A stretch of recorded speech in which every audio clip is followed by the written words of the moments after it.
ఆంధ్ర తెలంగాణలో తక్కువ ఫీజులతో high quality results ఇస్తున్న ఏకైక సంస్థ తిరుమల్ ఐఏఎస్ ఇన్స్టిట్యూట్.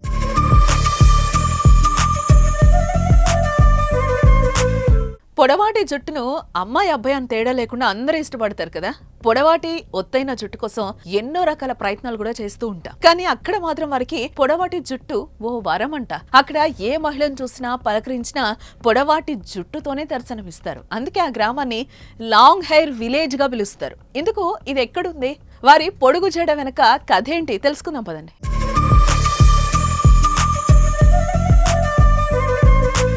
వాలుజడ ఈ పదం అమ్మాయిలకి ఎంత ఇష్టమో. పొడవాటి జుట్టు ఆడవారికి ప్రత్యేక ఆకర్షణ. దీనిపై కౌల కలం నుంచి జాలువారిన పాటలెన్నో. ఆ గీతాల్లో వర్ణనకు అచ్చంగా సరిపోతారు రెడియావో మహిళలు. వారి లాంగ్ హెయిర్ దృశ్యాలు మరోసారి నెట్టింట్లో వైరల్ అవుతున్నాయి. చైనాలోని గాంగ్సిజువాంగ్ చెందిన హాంగ్లు గ్రామంలో రెడియావో జాతికి చెందిన మహిళల గురించి మాట్లాడాల్సి వస్తే వారి పొడవైన కురులు గుర్తొస్తాయి.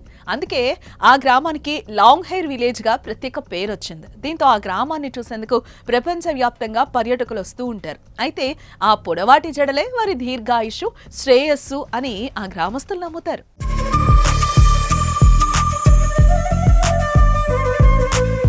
ఇక ఆ గ్రామస్తులు స్పెషల్ ఏంటంటే సహజంగానే ఎవరికైనా వయసుతో పాటు జుట్టు కూడా తెల్లబడుతుంది. కానీ ఇక్కడ మహిళలకు మాత్రం వయసు మీద పడినా నెరవదు. దానికి కారణం వారు అత్యంత సహజమైన టెక్నిక్ ను వాడతారట. వారు వాడే న్యాచురల్ షాంపూలో పులియబెట్టిన రైస్ వాటర్ కీలకం. దీనికోసం ముందుగా బియ్యం కడిగిన నీరును తీసుకుని గది ఉష్ణోగ్రత వద్ద పులిసే వరకు ఉంచుతారట.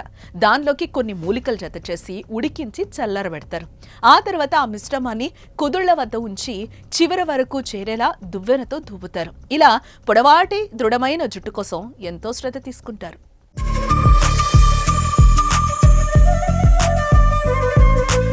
ఇక ఇందులో విశేషం ఏంటంటే వారెంతో ప్రేమగా అపురూపంగా చూసుకునే జుట్టును వారి జీవిత కాలంలో ఒక్కసారి మాత్రమే కత్తిరిస్తారట.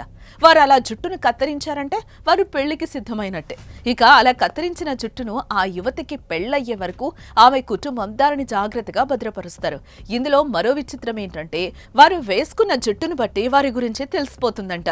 అదిలాగంటే పెళ్లి కాని అమ్మాయిలు తలపై బ్లాక్ స్కార్ఫ్ ధరిస్తారు.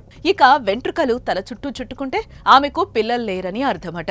అలా చుట్టుకున్న జుట్టుతో పాటు భద్రపరిచిన వెంట్రుకలను ఒక బన్ రూపంలో తలపై ధరిస్తే పెళ్లి చేసుకొని పిల్లలకు జన్మనిచ్చినట్లట.